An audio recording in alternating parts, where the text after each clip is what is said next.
오늘 저에게 주시는 하나님의 말씀은 사무엘하 12장에서 14장까지의 말씀입니다. 12장. 주님께서 예언자 나단을 다윗에게 보내셨다. 나단은 다윗을 찾아와서 이런 이야기를 하였다. 어떤 성읍에 두 사람이 살았습니다. 한 사람은 부유하였고 한 사람은 가난하였습니다. 그 부자에게는 양과 소가 아주 많았습니다. 그러나 그 가난한 사람에게는 사다가 키우는 어린 암양 한 마리밖에는 아무것도 없었습니다. 그는 이 어린 양을 자기 집에서 길렀습니다. 그래서 그 어린 양은 그의 아이들과 함께 자라났습니다. 어린 양은 주인이 먹는 음식을 함께 먹고 주인의 잔에 있는 것을 함께 마시고 주인의 품에 안겨서 함께 잤습니다. 이렇게 그 양은 주인의 딸과 같았습니다.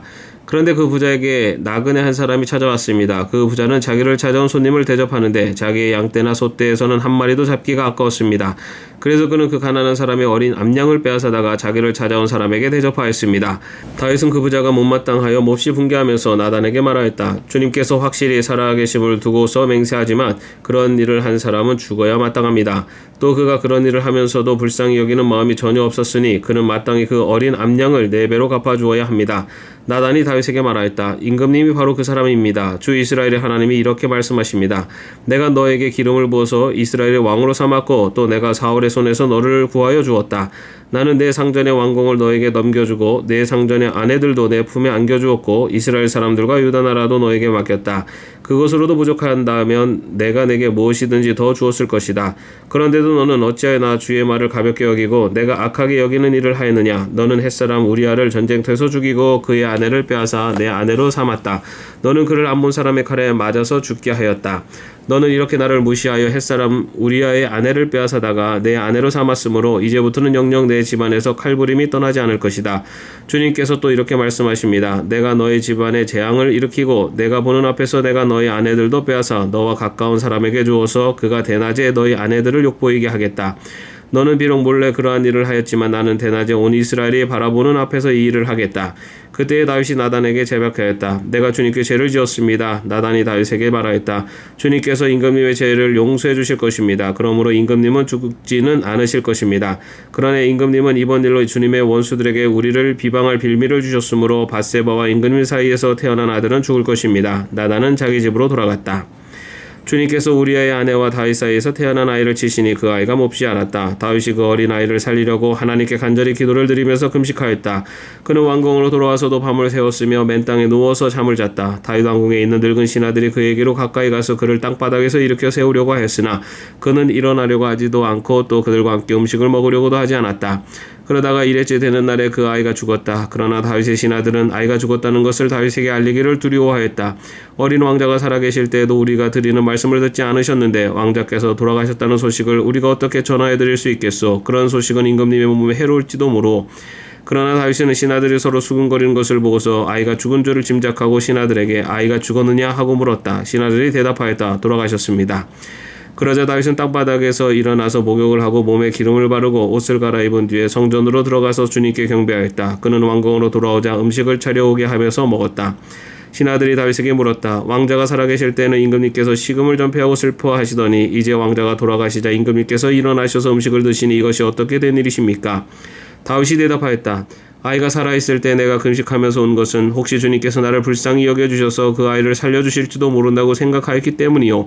그러나 이제는 그 아이가 죽었는데 무엇 때문에 내가 계속 금식하겠소? 내가 그를 다시 돌아오게 할 수가 있겠소? 나는 그에게로 갈 수 있지만 그는 나에게로 올 수가 없소.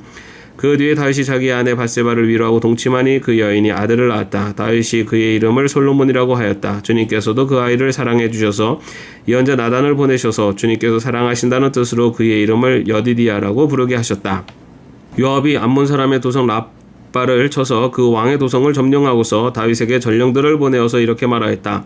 제가 라빠를 치고 도성으로 들어가는 급수 지역을 점령하였습니다. 이제 임금님께서 남은 군인들을 불러 모아서 이 도성을 공격할 진을 치시고 이 도성을 직접 점령하시기 바랍니다. 제가 이 도성을 점령하기보다는 임금님께서 이 도성을 점령하셔서 임금님의 이름이 승리자의 이름으로 기록되게 해주시기 바랍니다. 다윗이 모든 군인을 불러 모으고 라빠로 가서 그 도성을 쳐서 점령하였다. 그는 암몬 왕의 머리에서 금관을 벗겨왔는데 그 무게가 금 1달란트가 나갔고 금관에는 보석이 박혀 있었다.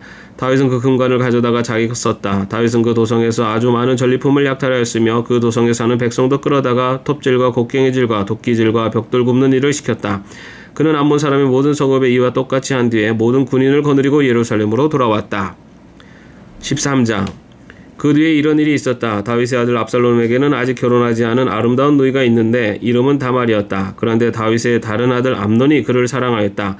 암논은 자기의 누이 다말을 사랑하였으나 처녀이므로 어찌할 수 없는 줄을 알고 병이 나고 말았다. 암논에게는 요나답이라고 하는 친구가 있었는데 그는 다윗의 형 시므아의 아들이다. 요나답은 아주 교활한 인물이었다. 마침 그가 암논에게 물었다. 왕자님, 나날이 이렇게 안색이 수척해지시는데 웬일이십니까? 나에게 그 까닭을 알려주시지 않으시겠습니까? 암논이 그에게 말하였다. 나의 아우 압살롬의 누이 다말을 내가 사랑하고 있기 때문이요. 그러자 요나답이 그에게 제안하였다. 왕자님은 침상에 누워서 병이 든 채 하십시오. 부왕께서 문병하러 오시면 누이 다말을 보내달라고 하십시오. 누이 다말이 와서 왕자님이 드실 음식을 요리하게 하면 좋겠다고 말씀하십시오. 다말이 왕자님 앞에서 음식을 요리하면 왕자님이 그것을 보면서 그의 손에서 직접 받아먹고 싶다고 말씀드리십시오. 그리하여 암논이 침상에 누워서 병든 채 하고 있으니 과연 다윗 왕이 그를 문병하러 왔다. 그때 암논이 왕에게 요청하였다. 누이 다말을 보내주십시오. 제가 보는 앞에서 누이가 맛있는 빵 몇 개라도 만들어 주어서 그것을 저에게 직접 먹여주게 하여 주십시오. 다윗은 다말의 집으로 사람을 보내서 지시하였다. 어서 내 오라비 암논의 집으로 가서 그에게 먹을 것을 좀 만들어 주어라. 다말이 자기의 오라버니 암논의 집으로 가서 보니 그가 침상에 누워 있었다. 다말이 밀가루를 가져다가 이겨서 그가 보는 앞에서 맛있는 빵 몇 개를 빚어 잘 구웠다. 그리고 다말이 냄비째 가져다가 암논 앞에서 그릇에 담아 주었으나 암논은 먹을 생각은 하지 않고 사람들을 다 밖으로 내보내라고 말하고는 사람들이 모두 밖으로 나간 뒤에 다말에게 말하였다. 그 빵을 이 침실로 가지고 들어와서 내가 손수 나에게 먹여다오. 그래서 다말은 손수 만든 빵을 들고 자기의 오라버니 암논의 침실로 들어갔다. 다말이 그에게 먹여주려고 다가서니 그는 다말을 끌어안고 함께 눕자고 하였다. 다말이 그에게 말하였다. 이렇게 하지 마십시오, 오라버니. 이스라엘에는 이러한 법이 없습니다. 제발 나에게 욕을 보이지 마십시오. 제발 이런 악한 일을 저지르지 말아 주십시오. 오라버니가 나에게 이렇게 하시면 내가 이런 수치를 당하고서 어디로 갈 수 있겠습니까? 오라버니도 또한 이스라엘에서 아주 정신 빠진 사람들 가운데 하나와 똑같이 되고 말 것입니다. 그러니 이제라도 제발 임금님께 말씀을 드려보십시오. 나를 오라버니에게 주기를 거절하지 않으실 것입니다. 다말이 이렇게까지 말하는데도 암논은 다말이 애원하는 소리를 들으려고 하지도 않고 오히려 더 센 힘으로 그를 눕혀서 억지로 욕을 보였다. 그렇게 욕을 보이고 나니 암논은 갑자기 다말이 몹시도 미워졌다. 이제 미워하는 마음이 기왕에 사랑하던 사랑보다 더하였다. 암논이 그에게 당장 일어나 나가라고 소리를 버럭 질렀다. 그러자 다말이 암논에게 말하였다. 그렇게 하시면 안 됩니다. 이제 나를 쫓아내시면 이 악은 방금 나에게 저지른 악보다 더 큽니다. 그런데도 암논은 다말의 말을 들으려고 하지도 않았고 오히려 자기의 시종을 드는 하인을 불러다가 명령하였다. 어서 이 여자를 내 앞에서 내쫓고 대문을 닫고서 빗장을 질러라. 암논의 하인은 공주를 바깥으로 끌어내고 대문을 닫고서 빗장을 찔렀다. 그때 다말은 소매에 색동으로 술을 놓은 긴 옷을 입고 있었다. 공주들은 시집가기 전에는 옷을 그렇게 입었다. 이제 다말은 머리에 재를 끼얹고 입고 있는 색동 소매의 긴 옷도 찢고 손으로 얼굴을 감싼 채로 목을 놓아 울면서 떠나갔다. 다말의 오라버니 압살롬이 다말을 보고 물었다. 내 오라비 암논이 너를 건드렸지? 얘야, 암논도 내 오라버니이니 지금은 아무 말도 입 밖에 내지 말아라. 이 일로 너무 근심하지 말아라. 그리하여 다말은 그의 오라버니 압살롬의 집에서 처량하게 지냈다. 다윗 왕은 이 이야기를 모두 듣고서 몹시 분개하였다. 압살롬은 암논이 누이 다말에게 욕을 보인 일로 그가 미웠으므로 암논에게 옳다거나 그르다는 말을 전혀 하지 않았다. 두 해가 지난 어느 날 압살롬은 에브라임 근처의 바알 하솔에서 양털을 깎고 있었다.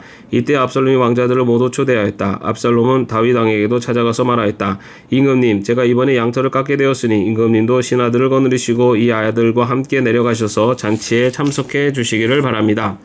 왕이 압살롬에게 말하였다. 아니다 내 아들아, 우리가 모두 따라가면 너에게 짐이 될 터이니 우리는 가지 않으마. 압살롬이 계속하여 간청을 하였지만 왕은 함께 가고 싶지 않아서 복을 빌어주기만 하였다.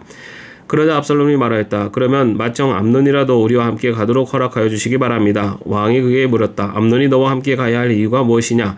그래도 압살롬이 계속하여 왕이 간청하니 왕은 암논과 다른 왕자들이 모두 그와 함께 가도 좋다고 허락하였다. 압살롬은 이미 자기의 부하들에게 명령을 내렸다. 암논이 술을 마시고 기분이 좋아질 때를 잘 지켜보아라. 그러다가 내가 너희에게 암논을 쳐주기라고 하면 너희는 겁내지 말고 그를 죽여라. 내가 너희에게 직접 명령하는 것이 책임은 내가 진다. 다만 너희는 용감하게 주저하지 말고 해치워라. 마침내 압살롬의 부하들은 압살롬의 명령을 따라서 하라는 그대로 암논에게 하였다. 그러자 다른 왕자들은 저마다 자기 노새를 타고 달아났다. 그들이 아직도 길에서 달아나는 동안에 다윗에게는 압살롬이 왕자들을 모조리 쳐 죽여서 한 사람도 살아남지 못하였다는 소식이 들어갔다. 왕은 자리에서 일어나서 입고 있는 옷을 찢고 땅바닥에 누워버렸고 그를 모시고 서 있는 신하들도 다 옷을 찢었다. 그때 다윗의 형 시므아의 아들인 요나답이 나서서 말하였다. 임금님, 젊은 왕자들이 모두 살해되지는 않았습니다. 암논 한 사람만 죽었습니다. 암논이 압살롬의 누이 다말을 욕보인 날부터 압살롬은 그런 결심을 하고 있었습니다. 그러니 이제 높으신 임금님께서는 왕자들이 다 죽었다고 하는 뜬 소문을 듣고 상심하지 마십시오. 암논 한 사람만 죽었을 따름입니다. 그 사이에 압살롬은 도망쳐버렸다. 바로 그때 예루살렘의 보초병 하나가 호로나임 쪽에서 많은 사람이 언덕을 타고 내려오는 것을 보고서 왕에게 알렸다. 그러자 요나답이 왕에게 알렸다. 틀림없습니다. 왕자님들이 돌아오시는 것입니다. 이 종이 이미 말씀드리지 않았습니까? 요나답이 말을 막 마치는데 왕자들이 들어와서 목을 놓아 울기 시작하였다. 왕도 통곡하고 모든 신하도 통곡하였다. 압살롬은 도망하여 그술왕 암미옷의 아들 달마에게로 갔고 다윗은 죽은 아들 암논 때문에 슬픈 나날을 보냈다. 압살롬은 도망한 뒤에 그술로 가서 그곳에 세 해 동안 머물러 있었다. 그러는 사이에 다윗 왕은 암논을 잃었을 때 받은 충격도 서서히 가라앉았고 오히려 압살롬을 보고 싶어하는 마음이 점점 간절해졌다. 14장 왕의 마음이 압살롬에게 쏠리는 것을 수리아의 아들 요압이 알았다. 요압이 드고아로 사람을 보내어 거기에서 슬기로운 여인 한 사람을 데리고 와서 부탁하였다. 그대는 초상당한 여인처럼 행동하시어 몸에는 상복을 입고 머리에는 기름도 바르지 말고 이미 오랫동안 죽은 사람을 애도한 여인처럼 꾸민 다음에 임금님 앞으로 나가서 내가 일러주는 대로 호소하시오. 요압은 그 여인에게 할 말을 일러주었다. 드고아에서 온 그 여인은 왕에게로 들어가서 얼굴이 땅에 닿도록 엎드려서 절을 한 뒤에 임금님 저를 살려주십시오 하고 애원하였다. 왕이 여인에게 무슨 일이냐 하고 물으니 그 여인이 이렇게 하소연하였다. 저는 남편이 죽어서 가련한 과부가 되었습니다. 이 여종에게 두 아들이 있는데 들에서 서로 싸우다가 말리는 사람이 없으므로 아들 하나가 다른 아들을 죽였습니다. 그런데 이제는 온 집안이 들고 일어나서 이 종에게 형제를 때려 죽인 그 아들을 내놓으라고 합니다. 죽은 형제의 원수를 갚고 살인자를 죽여서 상속자마저 없애버리겠다고 합니다. 그들은 저에게 남아있는 불씨마저도 꺼버려서 제 남편이 이 땅에 이름도 자손도 남기지 못하게 하려고 합니다. 다 듣고 난 왕은 여인에게 말하였다. 이 문제를 두고서는 내가 직접 명령을 내리겠으니 집으로 돌아가거라. 그리고 드고아 여인은 왕에게 아뢰었다. 우리의 높으신 임금님께서 무엇을 하시든지 이 일에 있어서 허물은 저와 제 아버지의 집안에 있습니다. 임금님과 왕실에는 아무런 허물이 없습니다. 왕이 대답하였다. 누구든지 너를 위협하거든 그를 나에게로 데리고 오너라. 아무도 너를 괴롭히지 못하게 하겠다. 여인은 또 간청하였다. 그러면 임금님께서 섬기시는 주 하나님께 간구하셔서 저희 죽은 아들의 원수를 갚으려고 하는 집안 사람들이 살아있는 저희 아들까지 죽이는 크나큰 범죄를 저지르지 못하게 막아주시기를 바랍니다. 왕이 대답하였다. 주님께서 확실히 살아계심을 두고 맹세하지만 내 아들의 머리카락 하나도 땅에 떨어지지 않게 하겠다. 그 여인이 또 간청하였다. 이 종이 높으신 임금님께 한 말씀만 더 드리도록 허락하여 주시기 바랍니다. 왕이 그렇게 하라고 하니 그 여인이 이렇게 말하였다. 어찌하여 임금님께서는 하나님 백성에게 그처럼 그릇된 일을 하셨습니까? 임금님께서는 임금님의 친아들인 왕자님이 이 나라로 돌아오는 것을 허락하지 않으셨습니다. 이러한 처사는 지금까지 이 종에게 말씀하신 것과는 다릅니다. 임금님께서는 그렇게 말씀만 하시고 왕자님을 부르지 않으셨으니 이것은 잘못된 일이라고 생각합니다. 우리는 다 죽습니다. 땅에 쏟으면 다시 담을 수 없는 물과 같습니다. 그러나 하나님은 생명을 빼앗지 않으시고 방책을 베푸셔서 비록 내어 쫓긴 자라 하더라도 어떻게 해서든지 하나님께 버림받은 자가 되지 않게 하십니다. 높으신 임금님, 제가 지금 임금님을 찾아뵙고서 이런 말씀을 드리게 된 까닭은 제가 친척들의 위협을 받으면서 이 문제를 임금님께 아뢰면 임금님께서 제가 간구하는 바를 들어주실 것이라는 확신에 섰기 때문입니다. 저희 집안 사람들이 저와 저희 아들을 죽이려 하고 하나님이 주신 이 땅에서 끊어버리려고 하지만은 임금님께서 저의 사정을 들어서 아시면 구원하여 주실 것이라고 생각하였습니다. 이 종은 또 높으신 임금님께서는 말씀으로 저를 안식시켜 주실 것이라고 믿었습니다. 임금님은 바로 하나님의 천사와 같은 분이시니까 저희 호소를 들으시고 선악을 가려내실 것이라고도 생각하였습니다. 임금님이 섬기시는 주 하나님께서 늘 임금님과 함께 계시기를 바랍니다. 마침내 왕이 그 여인에게 물었다. 너는 내가 묻는 말을 내 앞에서 조금도 숨기지 말고 대답하여라. 그 여인이 대답하였다. 높으신 임금님의 분부대로 하겠습니다. 왕이 물었다. 너에게 이 모든 일을 시킨 사람은 바로 요압이었다. 여인이 대답하였다. 높으신 임금님, 임금님께서 확실히 살아계심을 두고 맹세하지만 높으신 임금님께서 무슨 말씀을 하시면 오른쪽으로든 왼쪽으로든 피할 길이 없습니다. 저에게 이런 일을 시킨 사람은 임금님의 신하 요압입니다. 그가 이 모든 말을 이 종의 입에 담아 주었습니다. 왕자님의 일을 잘되게 하여 보려고 임금님의 신하 요압이 이런 일을 꾸민 것은 사실입니다. 그러나 임금님께서는 하나님의 천사처럼 슬기로우심으로 일어난 모든 일을 다 아실 줄 압니다. 그러자 왕이 직접 요압에게 명령을 내렸다. 보시오, 내가 장군의 뜻대로 하기로 결심하였으니 가서 그 어린아이 압살롬을 데려오시오. 요압이 얼굴을 땅에 대고 절을 하면서 말하였다. 하나님께서 임금님께 복을 베푸시기를 빕니다. 높으신 임금님이 이 종의 간청을 이렇게 들어주시니 이 종이 임금님의 총애를 입은 줄을 오늘에야 알았습니다. 그리고는 요압이 일어나 구슬로 가서 압살롬을 데리고 예루살렘으로 왔다. 그러나 왕의 지시는 단호했다. 그를 집으로 돌아가게 하여라. 그러나 내 얼굴은 볼 수 없다. 그리하여 압살롬은 아버지에게 인사도 하지 못하고 자기 집으로 돌아갔다. 온 이스라엘의 압살롬처럼 머리끝에서 발끝까지 흠잡을 데가 하나도 없는 미남은 없다고 칭찬이 자자했다. 그는 머리숱이 많아 무거워지면 해마다 연말에 한 번씩 머리를 깎았는데 머리를 깎고 나서 그 머리카락을 달아보면 왕궁저울로 200세겔이나 되었다. 압살롬에게는 아들 셋과 딸 하나가 있었다. 그 딸의 이름은 다말인데 생김새가 아주 예뻤다. 압살롬은 예루살렘으로 돌아와서 두 해를 지냈는데도 왕의 얼굴을 한 번도 뵙지 못하였다. 압살롬이 요압을 왕에게 보내보려고 요압에게 사람을 보냈으나 요압은 압살롬을 방문하지 않았다. 두 번째로 다시 사람을 보냈으나 그는 여전히 오지 않았다. 그러자 압살롬이 자기 종들을 불러다가 지시하였다. 내 밭 곁에 요압의 밭이 있다. 그가 거기에 보리 농사를 지어 놓았으니 너희는 가서 그 밭에다가 불을 질러라. 그래서 압살롬의 종들이 그 밭에 불을 질렀다. 그러자 요압이 압살롬의 집으로 찾아가서 따졌다. 어찌하여 종들을 시켜 나의 밭에다가 불을 질렀습니까? 압살롬이 요압에게 대답하였다. 이것 보시오. 나는 이미 장군에게 사람을 보내어서 좀 와달라고 부탁을 하였소. 장군을 임금님께 보내어서 나를 왜 그술에서 돌아오게 하였는지 여쭈어보고 싶었소. 여기에서 이렇게 살 바에야 차라리 그곳에 그대로 있는 것이 더욱 배울 뻔하였소. 이제 나는 임금님의 얼굴을 뵙고 싶소. 나에게 아직도 무슨 죄가 남아있으면 차라리 죽여달라고 하더라도 말씀을 드려주시오. 그래서 요압이 왕에게 나아가서 이 일을 상세히 아뢰니 왕이 압살롬을 불렀다. 압살롬이 왕에게 나아가서 왕 앞에서 얼굴이 땅에 닿도록 절을 하자 왕이 압살롬에게 입을 맞추었다. 아멘. 오늘도 평안한 하루 되시기를 바랍니다.